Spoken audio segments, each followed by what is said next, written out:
சரி, ஜெபிக்கலாம். எங்களை அதிகமாய் நேசிக்கிற எங்கள் நல்ல தகப்பனே, இந்த மாலை வேலைக்காக நன்றி செலுத்துகிறோம்.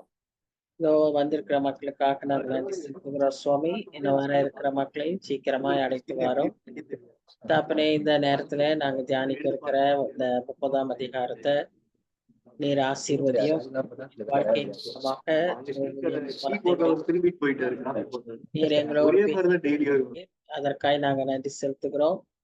இந்த வேளையிலும் கூட சுவாமி, இந்த வசனங்கள் மூலமாக எங்கள் வாழ்க்கையில நீர் ஆண்டவரே மாற்றங்களை ஏற்படுத்தவும் சுவாமி, அதை நாங்கள் கடைபிடித்து வாழவும் எங்களுக்கு நீர் உதவி செய்யும். ஆவியானவர் இந்த நேரத்தை பொறுப்பேற்றுக் கொள்ளும். இந்த நேரத்துல ஆண்டவரே நாங்க படிக்கிற தியானிக்கிற காரியங்களை நீர் எங்களுக்கு சொல்லித்தாரு சுவாமி. அதே போல தடைகளை மாற்றி போடும் ஆண்டவரே, எந்த டிஸ்டர்பன்ஸ் இல்லாம நாங்க சீக்கிரமா வர இருக்கிறவர்களை அழைத்து வந்து நாங்க படிக்க வேண்டிய படிக்க உதவி செய்யும். எங்களை தாழ்த்தி ஒப்பு கொடுக்கிறோம், பொறுப்பேற்றுக் கொள்ளும். நேசிக்கிற இயேசு கிறிஸ்து மூலமாய் வேண்டிக் கொள்கிறோம் பிதாவே, ஆமேன் ஆமேன்.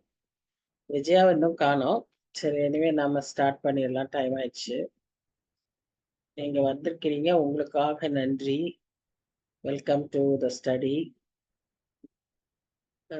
இந்த இன்றைக்கு நாம் யோபு புத்தகம் 30ஆம் அதிகாரத்தை தியானிக்க இருக்கிறோம். யோபுவின் புஸ்தகம் 30ஆம் அதிகாரம்.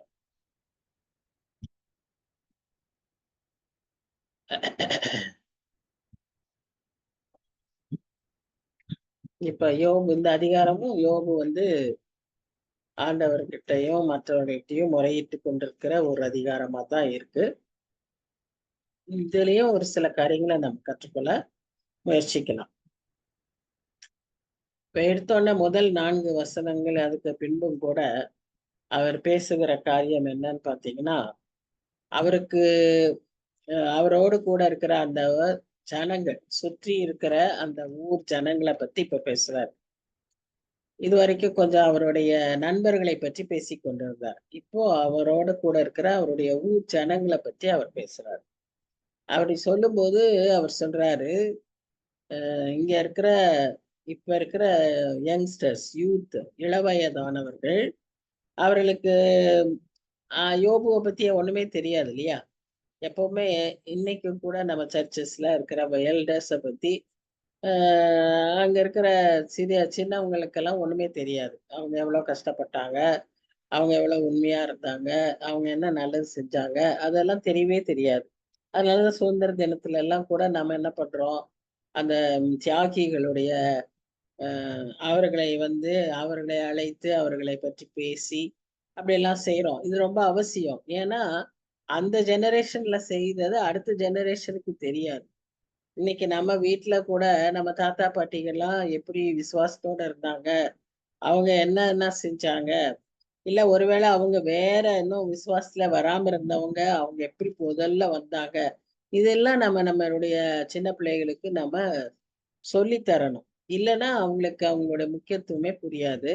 இப்ப அந்த ஊர்ல இருக்கிற சின்ன வயது இள வயதானவர்கள் யோபுவை பார்த்து பரியாசம் பண்றாங்க. அப்போ அவருக்கு யோபு ஒரு ஃபெட்டப்பான ஸ்டேட்ல தான் இருக்காரு. எத்தனையோ முறை ஆண்டவர் என்கிட்ட பேசணும், ஆண்டவர் என்ன பார்க்கணும், என்னுடைய நிலைமைய அவர் மாத்தணும் அப்படின்னு அவர் நினைக்கும் போது, அவர் இந்த பக்கமே அவரை பற்றியே யோசிக்காத மாதிரி இருக்கிறதுனால, ஒரு ஃப்ரஸ்ட்ரேஷன், ஒரு ஃபெட்டப்ல அவர் இருக்காரு. இந்த மாதிரி இருக்கிறப்போ, நெறைய ஜாக்கிரதையா இருக்கணும். இப்ப யோபுவுக்கு அவனுடைய நண்பர்கள் எல்லாம் அவன எதையோ தப்பு செய்ய சொன்னாங்க. தப்பு இல்ல. அவங்க அட்லீஸ்ட் அவங்க அ என்ன சொன்னாங்க? மன்னிப்பு கேளு அப்படின்னு சொன்னாங்க. ம். மனம் திரும்பு. யோபுவுக்கு எதுலருந்து மனம் திரும்பணும்னே தெரியல. ஏன்னா யோபு அப்படி பாவம் செய்யல. அது ஒரு பக்கம். இன்னைக்கு நமக்கு அப்படியெல்லாம் இருந்தா என்ன ஆகும்னா, நெறைய பேரு ஆலோசனை சொல்லுவாங்க நமக்கு. அவங்க என்ன சொல்லுவாங்க? உங்க வீட்ல சாபம் இருக்கு. உங்க வீட்ல உங்க மூதாதையர் சாபம் இருக்கு. அதையெல்லாம் கட்டுகள உடைக்கணும். என்னென்னமோ இப்படியெல்லாம் சொல்லுவாங்க நமக்கு. அ அ அப்புறம் நீங்க இத்தன நாள் உபவாசம் இருக்கணும். அப்படி பண்ணணும், இப்படி பண்ணணும் அப்படின்னெல்லாம் சொல்லுவாங்க. நான் என்ன சொல்ல வரேன்னா, அதையெல்லாம் நீங்க நம்புறத காட்டிலும், அதை காட்டிலும் பெரியவராகிய ஆண்டவர நீங்க நம்புங்க. இப்படியெல்லாம் நமக்கு இருக்க வாய்ப்பில்ல. அப்படியே இருந்தாலும் அதை தகர்க்கக்கூடியவர் ஆண்டவராகிய இயேசு கிறிஸ்து. நீங்க அவரிடத்துல நம்பிக்கை வைங்க. அவரிடத்துல ஜெபியுங்க. இங்க இதே தான் இவருக்கும் ஆயிருக்கு. அதனால இவர் என்ன சொல்றாருன்னா, அந்த என்னை கேலி பண்ண அந்த இளவயதானவர்களை எல்லாம் நான் வந்து ஒரு நாய்க்கு கூட சமமான நினைக்க மாட்டேன். ஏன்னு சொன்னா, அவங்களுடைய அப்பாவெல்லாம் என்கிட்ட வேலைக்கு வாங்குனவங்க. வேலைக்கு இருந்தவங்க. வேலைக்கு இருந்தவங்கன்னு சொன்னா, ரொம்ப அ கீழான ஒரு நிலைமையில இருந்தவர்கள். அ அவர்களை எல்லாம் நான் வந்து ஒரு நாய்க்கு கூட நான் சமமானமா நினைக்க மாட்டேன். அவங்களுக்கு வந்து என்னால ஒரு உதவியும் இல்ல. நான் தான் அவர்களுக்கு உதவியா இருந்தேன். அவங்க வந்து ம் ஏன்னா அவங்க ஆண்டவரையே அறியாதவர்கள். இவருடைய நல்ல காரியங்களை அவர்கள் வந்து விரும்பாதவர்கள். அப்படிப்பட்டவர்களாய் தான் அவர்கள் இருந்தார்கள் என்று சொல்லி நம்ம பார்க்கிறோம். அதனால இந்த நாயின்னு சொல்லும்போது, வேதத்துல நாயை பற்றி என்ன சொல்லியிருக்கு அப்படின்னு நீங்க பார்த்தீங்கன்னா, நெறைய இடத்துல வந்து செத்த நாயின்னு சொல்லி போட்டிருக்கும். செத்த நாயின்னு சொன்னா நாயே வந்து ஒரு கீழ்த்தரமான ஒரு மிருகமாய் அந்நாட்களிலே கருதப்பட்டது. அந்நாட்களிலே இஸ்ரேல்ல ஜெருசலேம்லலாம் நாய்கள் வந்து இப்ப நம்ம மாதிரி வீட்ல நாய வச்சு குழந்தைய விட நாய வச்சு வளர்க்குறாங்க. ஆனா அந்நாட்கள்ல அப்படி இல்ல. இந்த யோபு நாட்களிலெல்லாம் தெருவுல கூட்டம் கூட்டமா நாய்கள் திரியுமாம். இப்ப நம்ம பேப்பர்ல வாசிக்கிறோம்ல, தெரு நாய்கள் வெறி நாய்களாய் மாறி அநேகரை கடித்து குதறியதுன்னு சொல்லி பார்க்குறோம் இல்லையா? அந்த மாதிரி அந்நாட்கள்ல வெறி நாய்களா தான் வெளிய தெரு நாய்க்களா இருக்குமாம். நெறைய இருக்கும். ரொம்ப கேவலமான ஒரு அனிமலா தான் நாய வந்து அந்நாட்கள்ல அவங்க யோபுவின் காலங்கள்ல நினைத்திருந்திருக்கிறார்கள். அதனால தான் நம்ம 2 சாமுவேல் 16ஆம் அதிகாரம், 2 ராஜாக்கள் 8ஆம் அதிகாரம், இங்கெல்லாம் வந்து நம்ம என்ன பார்க்குறோம்னா, அசகேல் சொல்றாரு 2 ராஜாக்கள்ல, "நான் ஒரு செத்த நாயி, நான் என்ன செய்ய முடியும்?" அப்படிங்கிறாரு. மேவிபோசேத் சொல்றாரு, "நான் ஒரு செத்த நாயி" அப்படிங்கிறாரு. ஸோ செத்த நாயின்னு அவங்க சொல்றதுக்கு அடையாளம் என்னன்னா, எதற்கும் பிரயோஜனமற்றவனாய் இருக்கிறவன் அப்படின்றது அர்த்தம். பிலிப்பியரு, வெளிப்படுத்தல் இங்கெல்லாம் வந்து என்ன நாம இந்த நாய்கள்னு புதிய ஏற்பாட்டுல பார்க்கிறோம்னா, கள்ள போதகர்களை ஆ அவர்களை நாய்கள் என்று சொல்லப்பட்டிருக்கிறது. இன்னும் ஒரு சில இடங்கள்ல இந்த தவறான வழிகளில அ ஆ இம்மாரல் லைஃப்ஸ் அப்படி இருக்கிறவங்க, ஒரு ஒழுக்கமற்ற இருக்கிற மக்களை பற்றி அவ்விதமாய் சொல்லியிருக்கிறது. இன்னும் ஒரு சில இடங்களில இந்த வெளிப்படுத்தல் விசேஷத்துல கடைசியில சொல்லும்போது, இந்த ஓரின சேர்க்கைக்காரர்கள், இன்னைக்கு அது ரொம்ப பெரிதா ஆ உலகத்துல பேசப்படுது இல்லையா? அவர்கள் எல்லாரையும் கூட நாய்கள் என்று சொல்லி வேதத்துல குறிக்கப்பட்டிருக்குன்னு சொல்லி பார்க்கிறோம். அதாவது அ நாய்கள்ன்னு தான் இங்க எழுதியிருக்கும் அந்த வசனத்துல. ஆனா கமெண்ட்ரீஸ்ல விளக்கங்கள்ல அப்படி சொல்றாங்க. பொய் பொய் கள்ள போதகர்கள், ஒன்றுக்கும் பிரயோஜனம் இல்லாதவர்கள், அடுத்து அ பாவ பாவ வாழ்க்கை வாழ்கிறவர்கள், கடைசியா வந்து இன்றைக்கு இருக்கிற நிலைமைக்கேற்ற ஓரின சேர்க்கைக்காரர்கள். இவர்கள் எல்லாரும் ஆக்சுவலா அந்த 22ஆம் அதிகாரம் 15ஆம் வசனத்துல என்ன சொல்லுதுன்னா, புதிய எருசலேம்ல அவர்களுக்கு இடமில்லை அப்படின்னு சொல்லுது. புதிய எருசலேமுக்குள்ள அவங்க உள்ள வர முடியாது.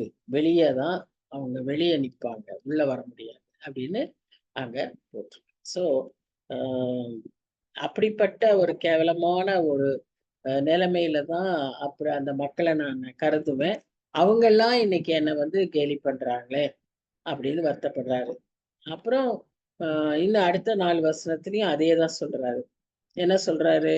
அவங்க அவங்க எல்லாம் நான் நல்லா இருக்கும்போது, நான் செல்வந்தனா இருக்கும்போது, அவர்கள் மனுஷர் நடுவிலேயே வாழ தகுதியற்றவர்களாய் இருந்தார்கள். என்ன என்னோட ஜனங்களோட எல்லாம் அவங்க இருக்கவே மாட்டாங்க. அவங்கலாம் துரத்தப்பட்டாங்க. போய் எங்கேயாவது குகையில வேற மலைகள்ல அங்க போய் தங்கியிருப்பாங்க. செடிகளுக்கு கீழே ஒதுங்கி கிடந்தார்கள். அவர்கள் தேசத்துல துரத்துண்டவர்களாய் இருந்தார்கள். இவர்கள் என்னை இப்போ இவர்கள் என்ன கேலி பண்றாங்க. அவங்களுக்கு எந்த தகுதியுமே இல்ல அப்படின்னு சொல்றாரு. அவங்க they are so worthless. அவங்க அவங்க என்ன பிடிச்சு இப்படி கேலி பண்றாங்களே, இந்த நிலைமைக்கு கர்த்தர் என்னை கொண்டு வந்துட்டாரே அப்படின்னு அவர் வருத்தப்படுறாரு. அடுத்த 4 வசனங்கள்ல அதான் அவர் சொல்றாரு. அவர்களுக்கு நான் பாட்டும் பழமொழியும் ஆனேன். இந்த யோபுவ போல நீங்க செய்யாதீங்க அப்படின்னு ஒரு ஒரு எக்ஸாம்பிளா என்னை சொல்லும்படியாக ஆண்டவர் வச்சுட்டாரே. அவங்க என்ன அருவருக்கவும், அவங்க என் முகத்தை பார்க்கறதுக்கே வெட்கப்படுறதுக்கும், துப்புறதுக்கு கூட அவங்க வருத்தமடைய. ஏன்னா அந்த அளவுக்கு அந்த ஆளுடைய சரீரம் பூரா புண்ணும், சீலும், நாற்றமுமா இருக்கிறதுனால காரி துப்புவாங்களாம். அந்த அளவுக்கு கூட மோசமான நிலைமையில இருக்கு. என்னை இப்படி வச்சுட்டாரே அப்படின்னு சொல்லி அவரு இது பண்ணிட்டு இருக்காங்க. ஒரு பக்கம் என்ன கீழே விழ வைக்கிறாங்க. விட்டு வேலைக்கு பார்த்து கையை கொட்டி சிரிக்கிறாங்க. இன்னொரு பக்கம் எனக்கு விரோதமா காரியங்களை செஞ்சுக்கிட்டு இருக்காங்க. என்னை கேலி பண்றாங்க. என் மூச்சிலே துப்புறாங்க. என் முகத்துக்கு நேரா நின்னு அவங்க பேசுறாங்க. என் முன்னால நிக்க மாட்டாங்க. அவங்க எங்கேயா ஒளிஞ்சுக்குவாங்க. நீங்க பார்த்திருக்கீங்களா? அந்த பண்ணக்காரர்கள்லாம் வந்தாங்கன்னா, இடுப்புல துண்டை கட்டிட்டு ஓடி ஒளிஞ்சு அவங்க மூஞ்சி கூட பார்க்காம பேசுவாங்க. அப்படி இருக்கிறவங்க இன்னைக்கு எப்படி பண்றாங்க?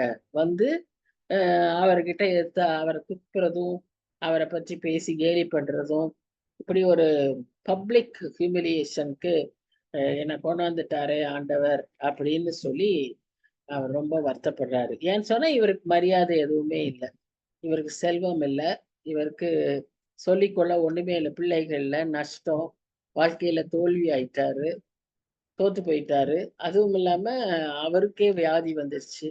இதெல்லாம் இந்த மாதிரி ஒரு நிலைமை மனுஷனுக்கு வந்தா கூட இருக்கிறவங்களே அவங்க என்ன செய்வாங்க? அவங்க வீட்டு வேலைக்காரங்க அவனை முன்னால நிக்கிறதுக்கு பயப்படுறவங்க கூட அவரை தூஷணம் பண்ணக்கூடிய அளவுக்கு துணிகரமாயிருவாங்க என்று சொல்லி நம்ம பார்க்கிறோம். இப்ப 13, 14, 15ல என்ன அந்த வசனங்கள் என்ன பார்க்கிறோம்னு சொன்னா, அதேதான் நாம அங்கேயும் பார்க்கிறோம். அவங்க என்ன செய்யறாங்கன்னா, எனக்கு விரோதமா பயங்கரமா அவங்க செயல்கள் பண்றாங்க.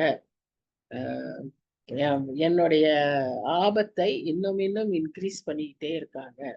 அவங்க அவங்களுடைய செயல்பாடுகளினால எனக்கு பலவிதமான ஆபத்துகள் நேரிடுகிறது. என் சுக வாழ்வு ஒரு மேகத்தை போல கடந்து போயிற்று. அவங்க செய்யற காரியங்கள்லாம் எனக்கு பின்னால ஒரு காத்தை போல என் ஆத்துமாவை தொடர்ந்து வருது. இப்படி எனக்கு ரொம்ப தொந்தரவு பண்றாங்க அப்படின்னு சொல்லி சொல்றாரு. அதாவது ஒரு ஒரு இமேஜினேஷன் அந்த இடத்துல என்னன்னா, ஒரு பெரிய பட்டணம். அந்த பட்டணத்துல ஒரு சின்ன ஓப்பனிங் வந்துருச்சுன்னு வைங்களேன், என்ன ஆகும்? எல்லாம் அப்படியே விழுந்துரும். எரிகோ பட்டணம் அப்படித்தான் விழுந்துச்சு இல்லையா? அதுல ஒரு கல் இன்னொரு கல் மேல இராதபடிக்கு எல்லாம் அப்படியே பட பட பட பட படன்னு விழுந்துருச்சு. இப்ப கூட நம்ம இந்த லேண்ட் ஸ்லைடுன்னு பாக்குறோம். பெரிய பெரிய பட்டணம் அப்படியே டமால்னு சீட்டுக்கட்டு மாதிரி விழுகுது. சோ இந்த மாதிரி அப்படிப்பட்ட ஒரு நிலைமையை அவர் இமேஜின் பண்ணி சொல்றாரு. என் வாழ்க்கை இவ்விதமாய் போயிடுச்சே அப்படின்னு அவரு ரொம்ப வருத்தப்படுறாரு. இப்போ 16, 17, 18, 19ல அவர் என்ன சொல்றாருன்னு சொன்னா, தொடர்ந்து அவர் அதான் சொல்றாரு. என் ஆத்துமா இப்ப இத்தனை நேரம் அவர் அந்த மக்களை பற்றி எல்லாம் பேசினவரு, இப்ப அவருடைய ஆத்மாவை குறித்து அவர் சொல்றாரு. ஆத்மாவிலேயே எனக்கு என்ன ஆயிடுச்சு? வேதனை வர. நாம ஒன்று கற்றுக்கொள்ளணும். எதுவுமே நமக்கு ஆத்துமாவை தொடுற அளவுக்கு நம்முடைய காரியங்களை நம்ம இது பண்ணக்கூடாது. உதாரணமா இப்போ நம்ம காத்திருக்க முடியாத பொறுமையின்மையா இருக்குன்னு வச்சுக்கோங்களேன். அந்த அவசரம், அந்த பொறுமையின்மை, அதனால் ஏற்படுகிற சலிப்பு, கசப்பு, இதெல்லாம் நம்முடைய ஆத்மாவை தொடக்கூடாது. அதே மாதிரி ஒருவேளை கோபம், எரிச்சல், அந்த காரியங்களும் நம்முடைய ஆத்மாவை தொடவிடக்கூடாது. அப்படின்னா என்ன? அப்படின்னா ஆத்மாவுக்குள்ள கசப்பு வந்துருச்சுன்னா, நம்முடைய ஆவிக்குரிய வாழ்க்கை பாதிக்கும். நாம் ஜெபிக்க முடியாது, வேதம் வாசிக்க முடியாது. நம்மால உற்சாகமாய் ஆவிக்குரிய வேலைகள செய்ய முடியாது. அப்படி இருக்கிற காரியம் ஆண்டவர விட்டு விலகி இருக்க வச்சிரும். அதனால தான் அவர் சொல்றாரு, "என் ஆத்துமா முறிஞ்சு போயிடுச்சு. உபத்திரவத்தின் நாட்கள் என்னை பிடித்துக் கொண்டது. ராக்காலத்திலே என் எலும்புகள் துளைக்கப்பட்டு, என் நரம்புகளுக்கு இளைப்பாறுதல் இல்லாது இருக்கு." எப்படி இருக்கும்? இப்படியே அத பற்றியே யோசிச்சு, யோசிச்சு, யோசிச்சு ராக்காலத்துல எல்லாம் தூங்க முடியாது. படுக்கையில அவருக்கு தூங்க முடியாது. எலும்பெல்லாம் குத்துற மாரி இருக்கும். படுக்க முடியாது. தூக்கம் வராது. இதனால என்ன ஆயிடுச்சு? அ எ அவருடைய உடுப்புகள் எல்லாமே என்ன ஆயிடுச்சு? அதாவது அப்படி நல்ல ஷர்ட்டு, பேண்ட்டுன்னு அப்படி இருக்கிறத விட்டுட்டு, அது எல்லாமே ஒரு மாரி என்ன ஆயிடுச்சு? அவருக்கு ரொம்ப நெருக்குற மாதிரி ஆயிருச்சு.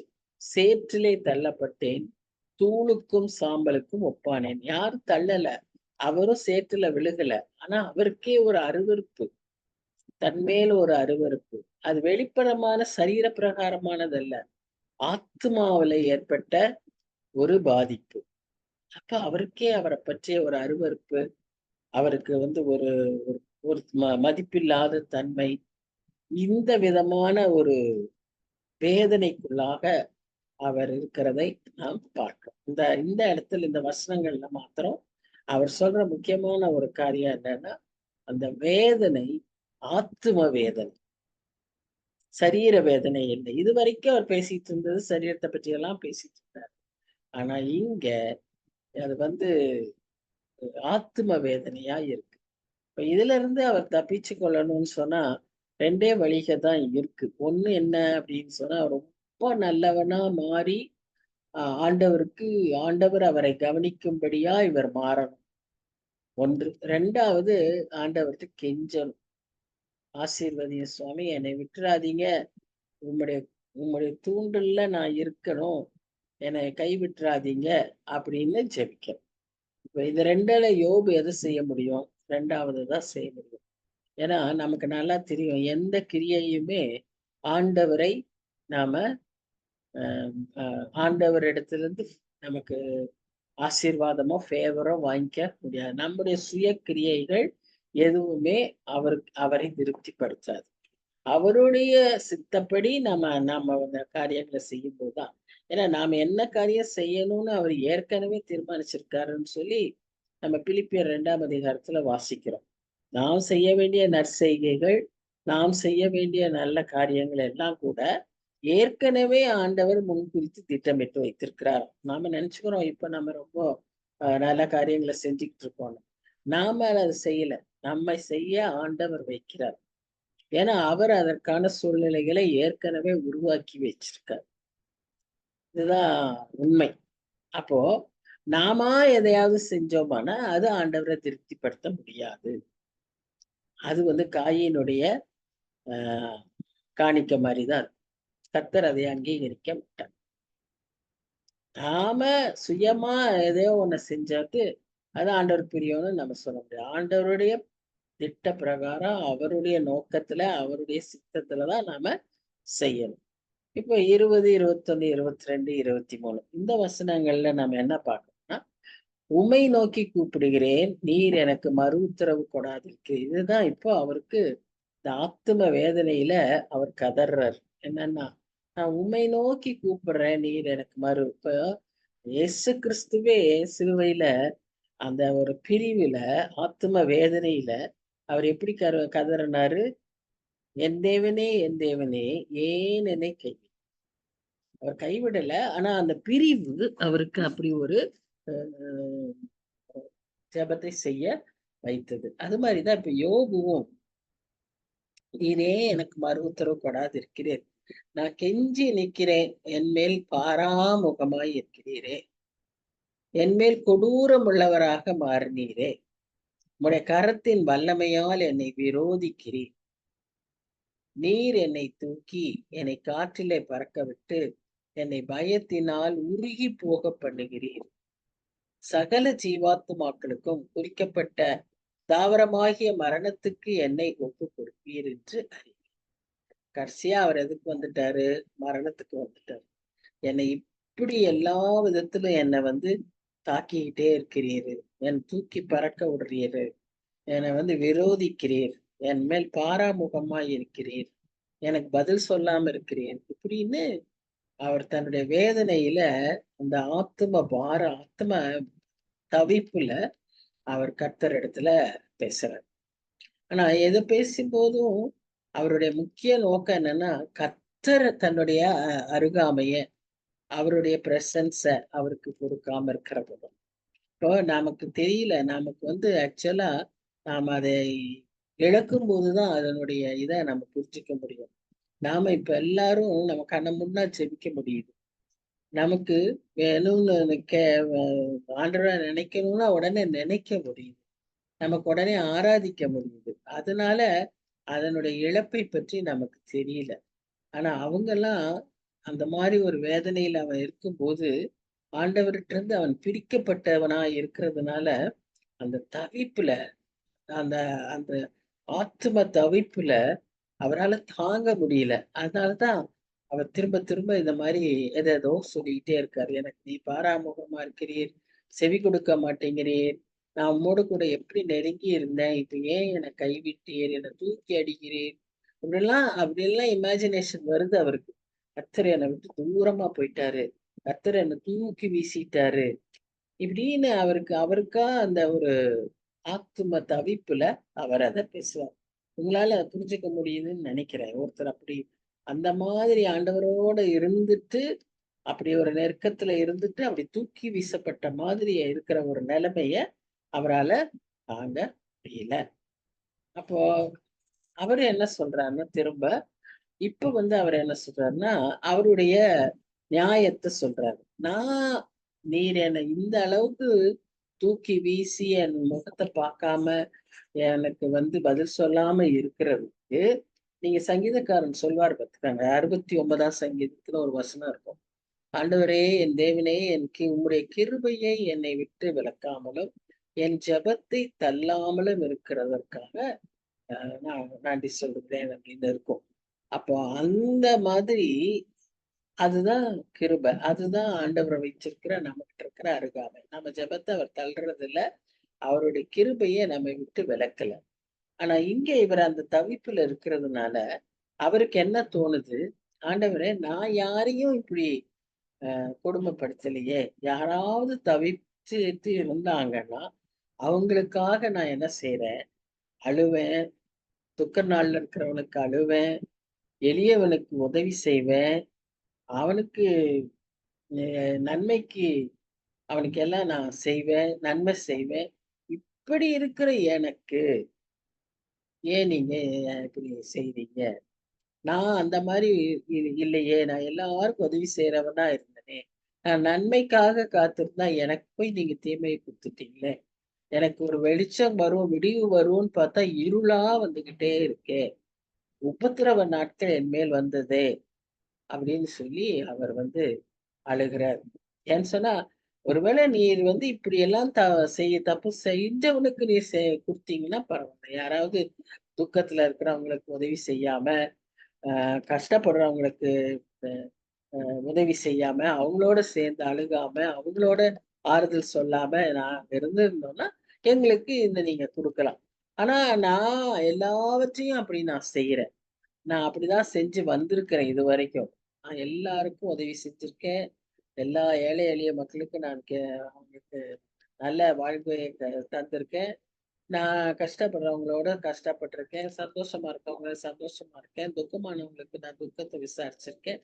அப்ப ஏன் எனக்கு இந்த மாதிரி ஒரு தண்டனை அப்படின்னு அவர் வந்து கேட்கிறாரு. என்னன்னா இவர் வந்து இந்த தனக்கு வந்த வியாதி, வந்த நஷ்டம் அதையெல்லாம் அவர் தண்டனையா எடுத்துக்கல. கர்த்தர் பதில் கொடுக்காம இருக்கிறதும், அவர் முகத்தை மறைத்துக் கொள்வதும் அவருக்கு தாங்க. வேற எதுவுமே அவருக்கு பெரிய பிரச்சனையா இல்லை. ஏன்னா அவருக்கு நல்லா தெரியும் இது வரும் போகும். இவரால சம்பாதிக்க முடியும்னு அவருக்கு நல்லா தெரியும். ஆனா அவர் நினைக்கிறாரு, ஆண்டவர் என்னோட இல்லையே. ஆண்டவர் அவர் முகத்தை மறைச்சுக்கிட்டாரு. அதான் தாங்க முடியல. அதுதான் ஆத்ம வேதனையாய் அவருக்கு இருந்ததாக நாம பார்க்கிறோம். அடுத்த 5 வசனங்கள்ல நம்ம என்ன பார்க்கணும்னு சொன்னா, அஹ் நான் அவர் சொல்றாரு, அவருடைய நிலைமைய மறுபடியும் சொல்றாரு. நான் எப்படி மாறி போயிட்டேன்னா, நான் வந்து வெயில் படாதிருந்தும் நான் கருகருத்து திரிகிறேன். நான் சபையிலிருந்து எழுந்திருக்கும் போது அலறுகிறேன். நான் மலைப்பாம்புகளுக்கு சகோதரனும், கோட்டான்களுக்கு தோழனும் ஆனேன். அப்ப அதாவது யாருமே மனுஷ செஞ்சாரம் இல்லாத ஒரு இடத்துல இருக்கக்கூடிய மிருகங்களோட நான் இருக்கேன். என் தோல் என் மேல் கருத்து போயிற்று. என் எலும்புகள் உஷ்ணத்தினால் காய்ந்து போயிற்று. அப்புறம் நான் அப்படி இருக்கும்போது நான் போடுற மியூசிக் எல்லாம் எப்படி இருக்கும்? புலம்பலாகவும், ஓலமாகவும் தான் இருக்கும். நான் எதையும் அவங்க பாட்டு பாடும்போது அவங்க அத எப்பவுமே அந்த மியூசிக் எல்லாம் போடுவாங்க. அப்படி மியூசிக் இன்ஸ்ட்ருமெண்ட்ஸ் வாசிச்சாலும் அதுலேருந்து என்ன வரும்? டாயிங், டாயிங், டாயிங் தான் வரும். ஏன்னா ஒரு நல்ல உற்சாகமான இது வராது. ஆனா மைண்ட் அப்படி இருக்கிறதுனால music is the window of the சோல்ன்னுவாங்க. நம்ம ஆத்மா எப்படி இருக்குங்கிறது நாம போடுகிற இசையில, பாடுகிற பாட்டுல, நாம் பாடுகிற விதத்துல கண்டுபிடிச்சிடலாம். ஸோ அந்த விதமான ஒரு சோகம் இருக்கும் அப்படின்னு சொன்னா, நம்ம உடம்புல உள்ளத்துல அவ்வளவு துக்கம் இருக்குன்னு அர்த்தம். ஸோ அதத்தான் அவர் இந்த இடத்துல சொல்றார். நான் இவ்வளோ துக்கப்பட்டு, இவ்வளோ கஷ்டப்பட்டு, நான் இப்படி இருக்கிறதுக்கு ஆண்டவரே நான் எந்த விதத்திலும் தகுதி இல்ல. நீர் ஏன் என்னை விட்டு தூரமாய் இருக்கிறீர்? என்னை ஏன் நீர் பார்க்காம இருக்கிறீர்? அப்படின்னு சொல்லி ஆல்மோஸ்ட் ஒரு அந்த அந்த உச்ச கட்டத்துக்கு அவர் வந்துட்டார். அந்த நிலைமையில அவர் வந்து ஆண்டவரோட கூட தர்க்கிக்கிறார் என்று சொல்லி நாம இந்த முழு அதிகாரமுமே ஒரு புலம்பல் அதிகாரம். அடிப்படை இது வந்து என்னன்னா, ஆண்டவர் அவர் முகத்தை எனக்கு மறைத்து கொண்டார். எனக்கு பதில் கொடுக்காம இருக்கிறார். அதாவது அவருடைய பிரசன்ஸ் எனக்கு கிடைக்கல. இதுதான் அவருடைய ஆத்தும வேதனை. இதற்கு அவர் சுற்றி இருக்கிற மக்களை எல்லாம் சொல்றாரு. இவங்க எல்லாம் என்ன கேலி பண்றாங்க. அந்த அளவுக்கு நான் மோசமாயிட்டேன். அவங்க எல்லாம் எப்படிப்பட்டவங்களா இருந்தாங்க. நான் அவங்கள எந்த நிலைமையில பார்த்திருக்கேன். ஆனா அவங்க இப்ப எனக்கு வந்து இந்த மாதிரி பேசுறாங்க. அவங்களுக்கு ஒரு பொருளாய் நான் மாறிவிட்டேன். அப்படி என்னை ஆண்டவர் விட்டுட்டாரே அப்படின்னு மாத்திரம்தான் அவர் சொல்றாரு. அவருடைய முக்கிய வேதனை வந்து ஆத்மாவுல அவருக்கு ஆண்டவரோடு இருக்கிற உறவு இல்லை. அதுதான் அவருடைய முக்கிய வேதனை. இன்னைக்கு நமக்கு பல வேதனைகள் வந்திருக்கலாம். பல வேதனைகளை நாம் சந்தித்திருக்கலாம். நமக்கு எது பிரதான வேதனை? நாம் ஆண்டவரோடு இருக்க வேண்டும் என்பது நமக்கு எண்ணம் இருக்கிறதா? நான் அவரோடு கூட ஐக்கியமா இருக்கணும். அவர் என்னோடு கூட பேசணும். நான் அவரும் நானும் எப்பவும் அந்த உறவுல இருக்கணும். அப்படிங்கிற ஒரு வாஞ்சை நமக்கு இருக்கா? இதை நாம சோதிச்சு பார்க்கணும். உலக பிரகாரமான காரியங்கள், உலக பிரகாரமான நஷ்டங்கள் அல்லது உலக பிரகாரமான ஆசீர்வாதங்கள் இவைகளெல்லாம் வந்து நம்மை தாக்குகிறதா? இவைகள்லாம் நமக்கு பெருசா இருக்கா? யோசிச்சுப்போம். நமக்கு இன்னைக்கு எது பிரதானமா இருக்கு? என் ஆண்டவர் என்னோட கூட பேசணும். என் ஆண்டவர் அவருடைய கிருபை என்னை விட்டு எடுத்துடக்கூடாது. அவர் முகத்தை எனக்கு மறைக்க கூடாது. என் ஜெபத்துக்கு அவர் பதில் கொடுக்கணும். இது நம்முடைய வாஞ்சியா இருக்கா? இதுதான் இந்த அதிகாரத்தின் முக்கிய சாராம்சம். சரி, இன்னைக்கு நம்ம சீக்கிரமாவே முடிச்சுட்டோம். அடுத்த வாரம் அதை பார்ப்பேன். ஏன்னா இந்த அதிகாரத்துல அவ்வளவுதான், வேற மேட்டர் அதுல ஒண்ணுமே இல்லை. திரும்ப திரும்ப அதையே சொல்றாரு. நாம ஜெபித்து இந்த அதிகாரத்தை முடிப்போம். அன்பின் ஆண்டவரே, இந்த நாளிலும் கூட எப்படியோ நாங்க 2-3 பேராக கூட சுவாமி உங்களுடைய பாதத்தில் அமர்ந்து உங்களுடைய வசனங்களை தியானிக்கிறதுக்கு எங்களுக்கு ஒரு வாய்ப்பை தந்தீங்க. நன்றி செலுத்துவோம் சுவாமி. இந்த நாளிலும் நாங்கள் கற்றுக்கொண்டபடி உம்முடைய ஐக்கியத்துக்கும் உறவுக்கும் நாங்கள் முக்கியத்துவம் வாழ்க்கையில எதை சந்தித்தாலும், எவ்வளவு ஆசீர்வாதங்களை பெற்றிருந்தாலும் அல்லது எவ்வளவு இழப்புகளை நாங்கள் சந்தித்தாலும் உம்மோடு கூட இருக்கிற அந்த உறவு ஐக்கியத்தை நாங்கள் இழந்துடவே கூடாது சுவாமி. அப்ப எங்களால் அது தாங்கவே முடியாது.